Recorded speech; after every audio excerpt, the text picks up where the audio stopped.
Welcome dear students to EPG Pathshala. I am Dr. K.S. Nagaraja of Deccan College, Pune, teaching the course of Historical Linguistics. Today, we look at the developments in the modern Indo-Aryan languages.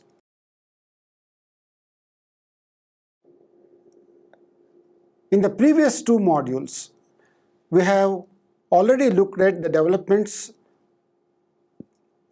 of Old Indo-Aryan and from Old Indo-Aryan into Middle Indo-Aryan. Today, we look at the further developments from Middle Indo-Aryan into Modern Indo-Aryan. Now, it's an interesting case to see that all along the linguistic developments, we see there are linguistic works as well, there is the literary works as well. So, whatever changes we posit can be easily identified in the literary texts available. There's a great boon for linguists, particularly historical linguists. So, in New Indo-Aryan, it normally starts from 1000 AD to the present. The similar trends can be observed and further simplifications take place, linguistically speaking. So, in this particular course, we look at some of the works which represent this particular stage and also the developments which culminate to the modern languages as we know them, and the type of influences these languages had which have influence in their structuring. So these things we take up step by step. The trends observed in the Middle Indo-Aryan stage continue and get further simplified. Some of the modern Indo-Aryan languages have literary traditions reaching back centuries with enough textual continuity to distinguish old, middle, and new or modern, for instance, Bengali, Gujarati, etc. Bengali can trace its literature back to date from Chariya Padas, late Buddhist verses thought to date from the 10th century. Gujarati literature dates from the 12th century Salibhadra's Bharateshwara Bahubali Rasa, and to a period when the area of western Rajasthan and Gujarat are believed to have a literary language in common called Old Western Rajasthani. Gyaneshwara's commentary on the Bhagavad Gita in Old Marathi dates from the 13th century and early Maithili from the 14th century, Jyotishwara's Varnaratnakara, while Assamese literary work dates from the 14th and 15th centuries, Madhava Kundali's translation of Ramayana, Shankaradeva's Vaishnavite works can be quoted here.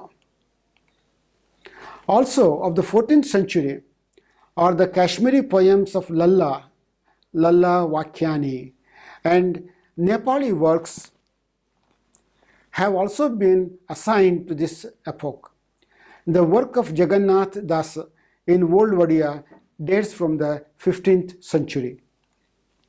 Amir Khusro used the term Hindvi in the 11th century, and he composed couplets that contained Hindi.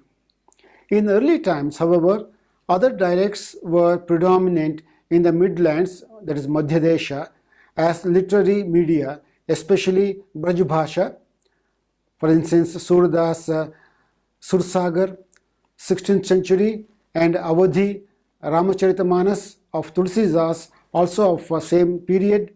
In the south, in Golconda, that is in Andhra country, Urdu poetry was seriously cultivated in the 17th century, and Urdu poets later came north to Delhi and Lucknow.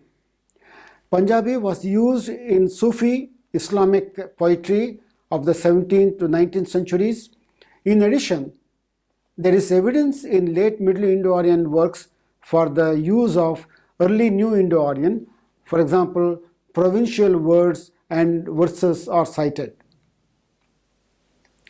Here, a distribution of modern Indo-Aryan languages, the inventories of them is provided.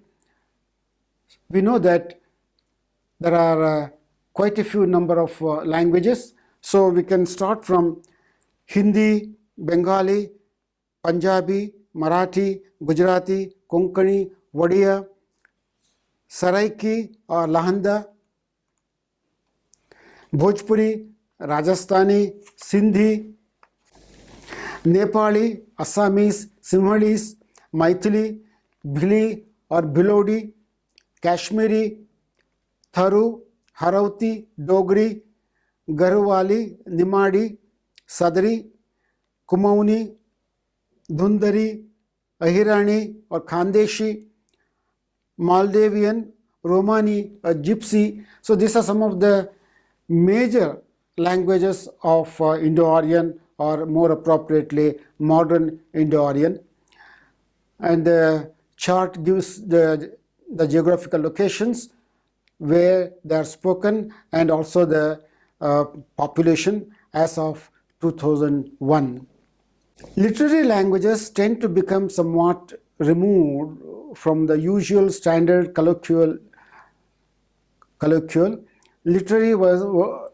Literary or high Hindi, for example, tends to replace some of the Perso-Arabic vocabulary with Sanskritic items, whereas literary Urdu makes great use of Perso-Arabic words.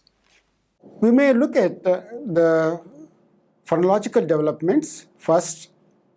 As we had noted in the Middle Indo-Aryan, that there's a great amount of simplification of vowels and consonants. Phonology.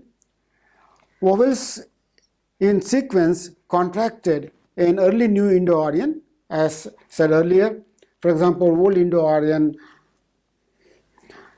Asiti became Middle Indo-Aryan, Asi, but in Hindi and Punjabi, Asi, whereas Bengali, Asi, which means 80. Further, I and O sounds changed to A and O, and Awu to U, while U developed into E. The diphthongs I and O were retained well into the New Indo-Aryan period and are still pronounced in some areas.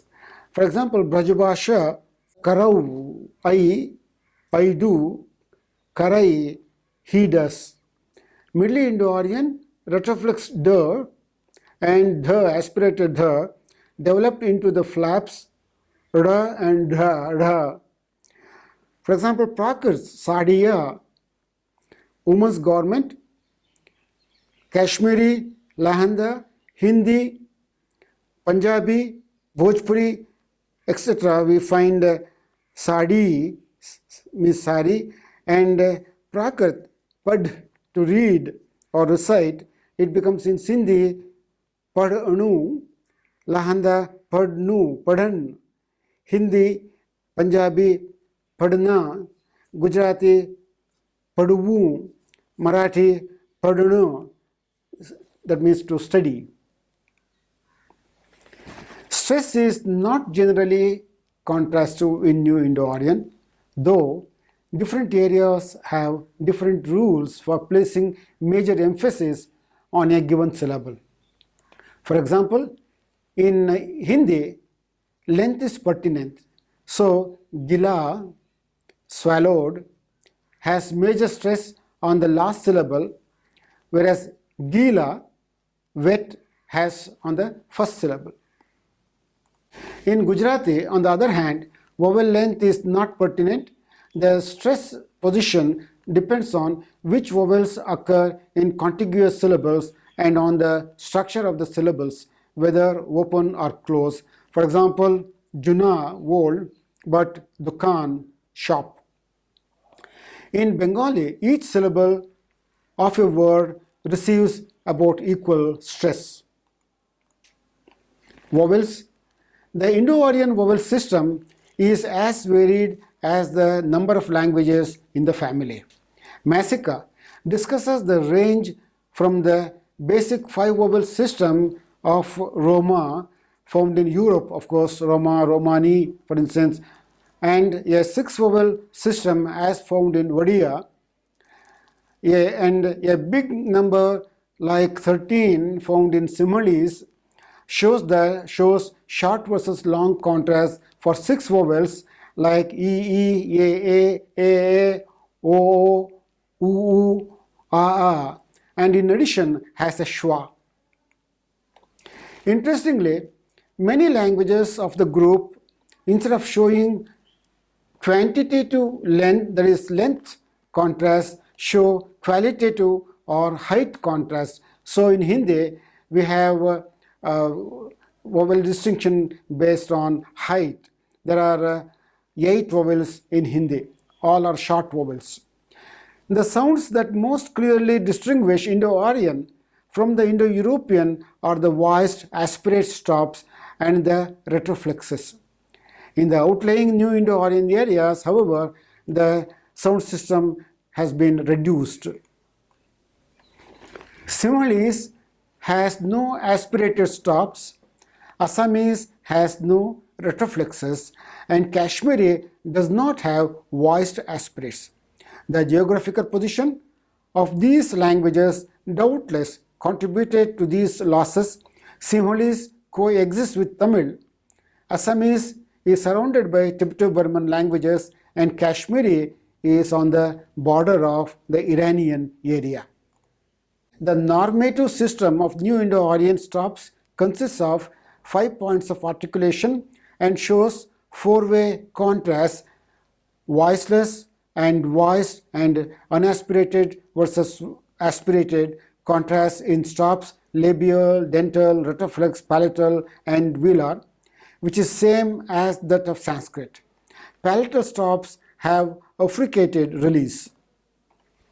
Some languages like Marathi, Sindhi, Gujarati, besides having aspirated stop series, possesses aspirated nasals as well as mha, nha, etc. And a few languages like Rajasthani and some dialects of Hindi also have aspirated laterals, la versus lha. New Indo-Aryan shows evidence of early dialect distribution. This is discernible by considering sound changes proper to each group. The eastern group, that is Assamese, Bengali, Odia, has 3 important changes. Long versus short e and u merged, as we have already indicated in the subgrouping module. Assamese duli, Bengali dhula, Odia duli, whereas Hindi dhul, and Sanskrit also dhul. The vowel sound o of Middle Indo-Aryan was replaced by o in Bengali and Odia and in Assamese in initial position and open syllables. For example, Bengali moron, Odia moron, Assamese maran, death, Sindhi marano, mortal or death, Sinhalese marana, Gujarati, Marathi, maran, Sanskrit marana. Moreover, in this group, a vowel is affected by the quality of the vowel in a following syllable. For example, in Bengali, amikori, I do, the verb root has o followed by e in the next syllable.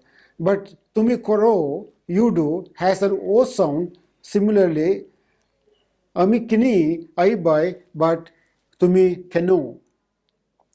As a result of vowel assimilation also, Assamese has an o sound instead of o, representing Middle Indo-Aryan o. Assamese kohor, Bengali shosur, husband's father. Compare Hindi sasur. Prakrit, Sasura, and Sanskrit, Swashura. Assamese and Bengali are set off from Odia in some features.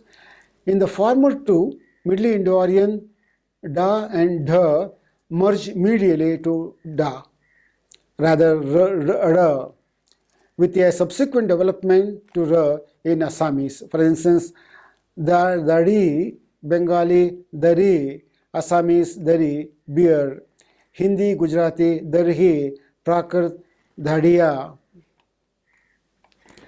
Assamese is also distinguished from Bengali by several developments, among them the merger of Assamese retroflex sound with dental sounds, as already stated above.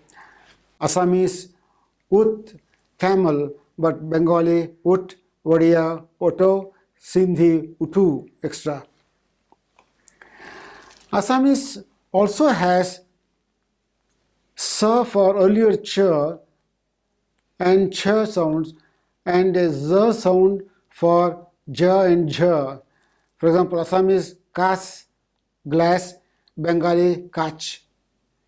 Assamese azi, today, Odia aji, Bengali Hindi aj. In addition, Assamese replace an sa sound initially by ha and between vowels by ha. Koho is a good example for both. Particular sound changes also characterize languages of the Northwest. In this group, an older voiceless stop, for example, the, became voice, that is the, after a nasal sound. In other areas, the voiceless stop is retained. Kashmiri, dand, Punjabi, dand, Sindhi, dandu, tooth. The da is an imploded stop here that should be taken care of. But Assamese and Bengali, Hindi, Gujarati, Marathi, dat, Sinhalese, data, and Sanskrit, danta. Moreover, in the Northwest group, a voice stop, for example, the, preceded by a nasal, was assimilated to the latter, resulting in two nasals, which were subsequently reduced to one in some areas. In the rest of New Indo-Aryan, the vowel preceding the nasal was nasalized. Thus, Kashmiri dun means churning stick, Sindhi danu, tribute, Punjabi dan, Lahanda dan, force. Contrast with Assamese dar, that means pole, Bengali dar, or Hindi dar, dad, oppression, fine, and others. All forms derive from Old Indo-Aryan danda, stick, staff, club, royal, power, fine, and even means punishment. In the sequence of a short vowel followed by the consonants, Pahadi differs from the rest of the Northwest group and agrees with the rest of New Indo-Aryan. In the Northwest, the sequence either remained unchanged or the cluster was simplified without lengthening of the word, or other languages generally simplified the cluster and lengthened the vowel. Punjabi bhat, Sindhi bhatu, Lahanda bhat, Kashmiri bhati, but Nepali, Kumaoni, Assami, etc., it is bhat. Dardic languages occupies a special position. The sibilant sounds did not all merge here. For example, Kashmiri, a Dardic language, has sura with shula rather than sa, as in most other Indo-Aryan languages, and sat with 7 with sa. Also, voiced aspirated stops merged with unaspirated stops in Dardic. Kashmiri gur, horse, but Hindi ghoda. Kashmiri dud, in Hindi dudh. One major feature distinguishing Sindhi from the rest of the Northwest group is the development of series of imploded stops like ba, da, etc. Implosive stops also occur in the Sindhi vicinity like in Kutchi and Lahanda. Another feature that distinguishes Sindhi from other Northwest languages, including Kutchi, is the retention of the Middle Indo-Aryan final short vowels. Sindhi, a key, I, but Hindi, ak, Middle Indo-Aryan, a key. Punjabi is distinguished from other members of the Northwest group by its tonal system having low and mid and high tones. Initial voice aspirated stops of earlier Indo-Aryan appear in Punjabi as voiceless stops with low tone on the following vowel: Punjabi koda, Hindi ghoda, Punjabi toy, 2.5, but Hindi dhai. Non-initially, a voice aspirate became unaspirated and the preceding vowel received high tone, thus Punjabi doodh, but Hindi doodh, and Punjabi lab, but Hindi lab. Gujarati, Marathi, Konkani in the west and northwest differ from the languages of the Midlands in that, as in the east, there is no contrast between long and short e and u vowels. Then Gujarati has certain features that in turn set it apart from the other languages of the group. In addition to a and o sounds, it has the open vowels a and o, chotu, fourth, in Middle Indo-Aryan, chautha, besu, baisai in Middle Indo-Aryan, to sit. Moreover, Gujarati has murmured vowels generally developed from vowels followed by ha.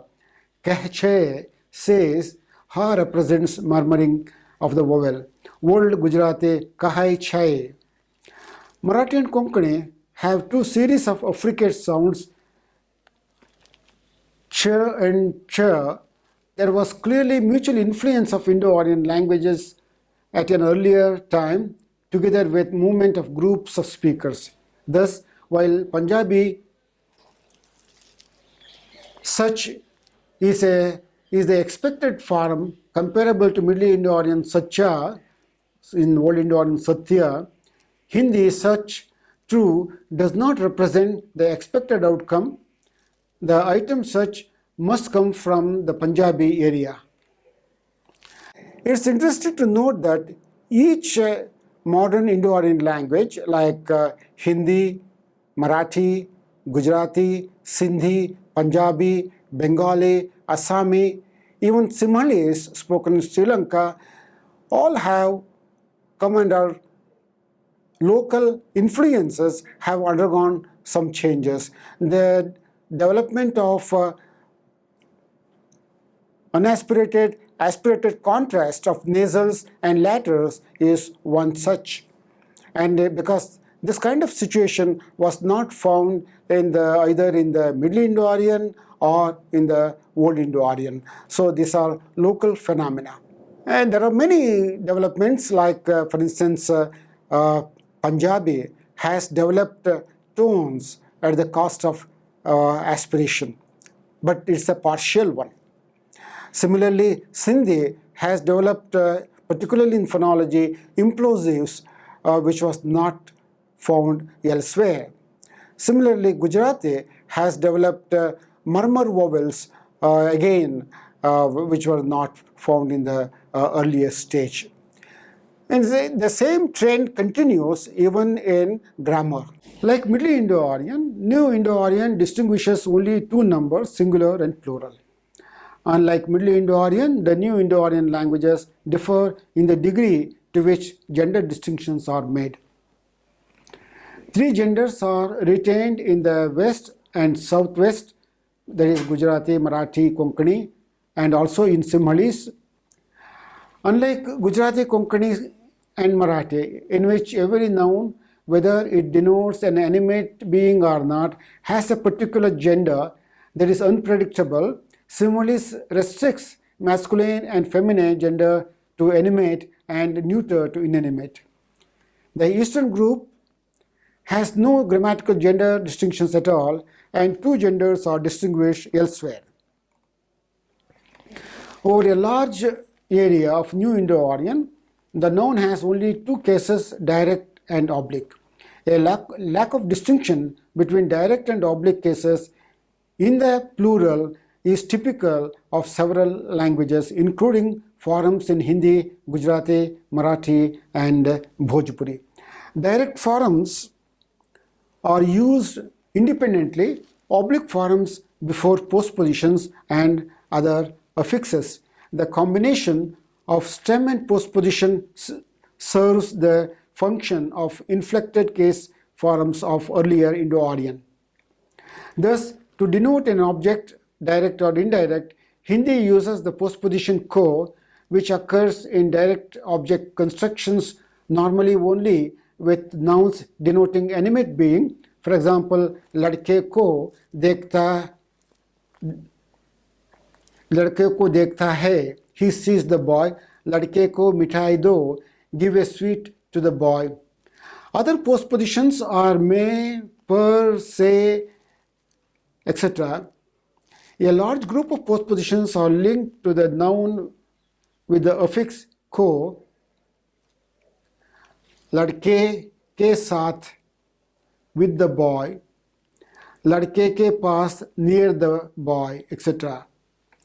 Many such postpositions represent old nominal forms. Other New Indo-Aryan languages have systems similar to that of Hindi, though the forms of the postpositions differ. Though the nominal system of Punjabi is very close to that of Hindi, it has separate ablative and locative forms in the singular and plural respectively. While some languages have a fuller case system than that noticed above, for example, Bengali has both genitive singular and plural endings and a locative case. Similarly, Kashmiri has nominative, agentive, dative, and ablative cases. Not all such case forms are inherited from Middle Indo-Aryan. In addition to case endings, these languages also use postpositions, and having postpositions is a feature of most of the Indian languages. Adjectives behave generally in the same way as nouns but have a syntactic restriction. In Hindi, the possessive is in the oblique form as in the noun after which it occurs, but in the plural only the noun has the oblique form. Further, the formation of comparatives and superlatives with derivative affixes has been eliminated. To a Sanskrit sentence such as ime amubhyaha adyataraha, these people are richer than those, in which the comparative adyatara occurs construed with the ablative form, corresponds a Hindi sentence ye unse amir hai, in which no comparative affix is used. Literally, these are rich from those. Comparable constructions with a postposition meaning from occurs elsewhere in New Indo-Aryan.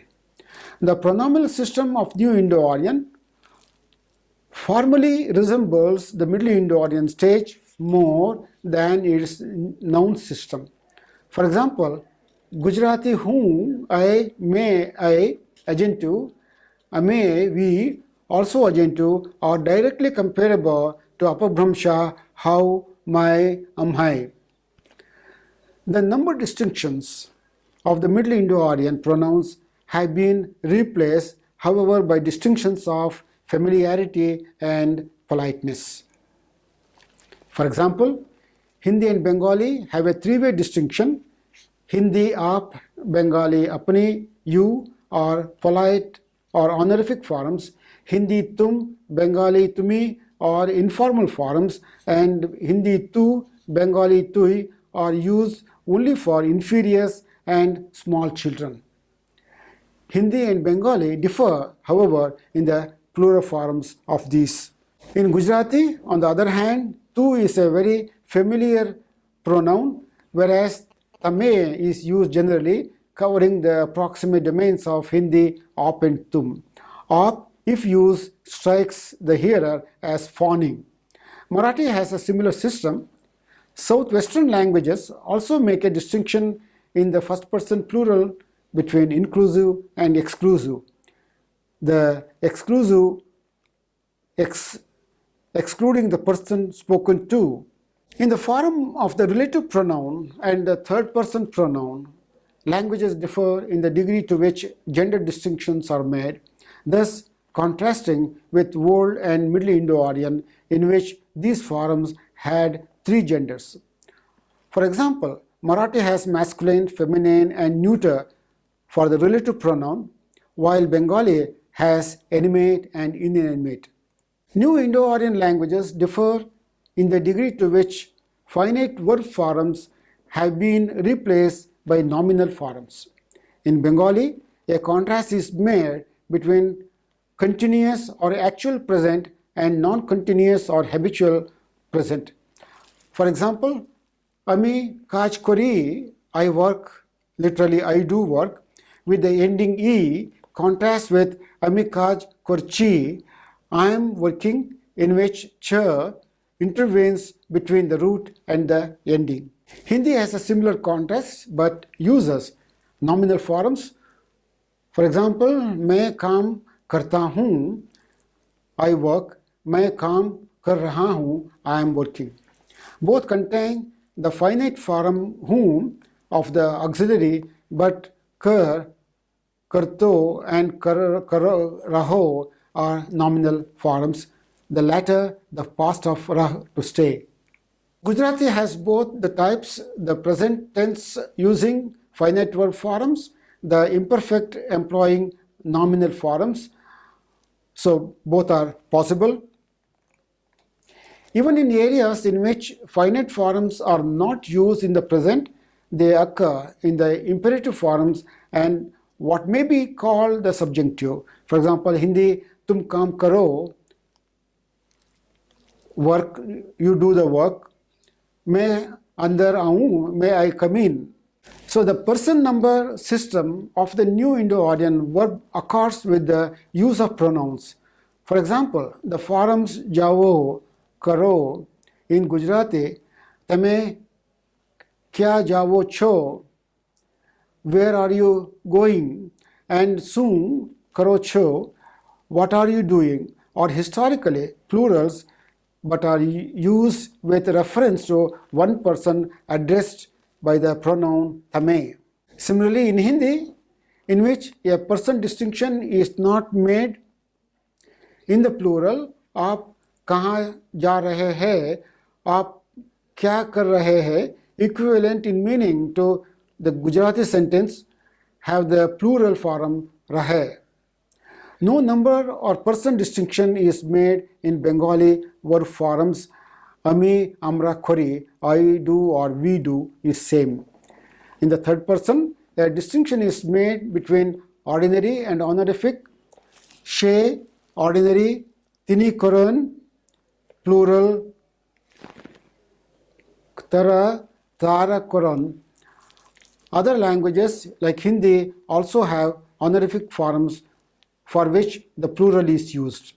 The new Indo-Aryan languages retain the passive and causative forms. The causative is conservative in retaining both the affixes that appear in Middle Indo-Aryan and vowel alternation. The passive is also formed by suffixation and in some cases. Coming to vocabulary, the two most important sources of non-Indo-Aryan vocabulary in New Indo-Aryan are Persian, including Arabic items introduced through Persian, the court language of the Mughals, and English.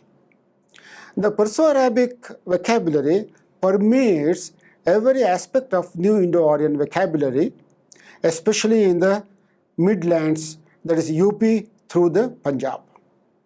There are, of course, Hindi Urdu words proper to Islam, Hindi, for instance, Quran, Eid, Namaz, Masjid, as well as the word for religion, Mazhab. Even in the other areas, we see lots of words from Perso-Arabic sources entering into New Indo-Aryan, like Rumal, Mage, Kursi, Talwar, etc. We can easily identify them. In fact, the various words connected with administration have entered. Kacheri, Atara Kacheri for that matter, is one, and we can think of many others.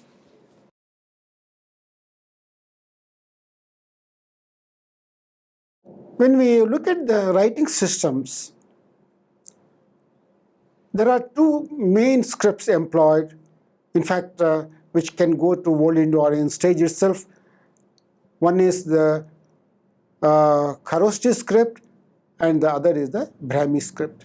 In fact, these were employed in the Ashokan inscriptions. In fact, that is the first evidence of writing system being employed. The Kharoshthi script, Kharoshthi means donkey's lips,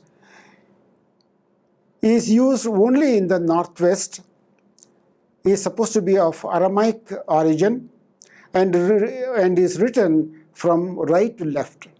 Whereas Brahmi, supposed to be of North Semitic origin, is written from left to right and appears earliest on Ashokan inscriptions in other areas than the northwest. And all the present Indian scripts can be traced to Brahmi script. To summarize then, modern Indo-Aryan languages spanning from around 1000 AD to the present, even in this particular period, we can periodize like Old Modern Indo-Aryan, Middle Indo-Aryan, and New Indo-Aryan. For instance, Ganeshwari of Marathi can be considered to be Old Indo-Aryan, Old Modern Indo-Aryan. And the works of 15th, 16th, 17th century could be considered belonging to the middle period, and the works of 18th century onwards can be considered to be of modern period. So in all these three periods, we see linguistic developments. However, they become more specific to the languages concerned. So it's a vast area, and further studies can be made in this area using the references, and there's a vast literature available in the internet also that also can be used for studying purpose. Your own languages can be taken and compared with the earlier stages, particularly those speaking the new modern Indo-Aryan languages. It will be very helpful in understanding the subject matter. Thank you.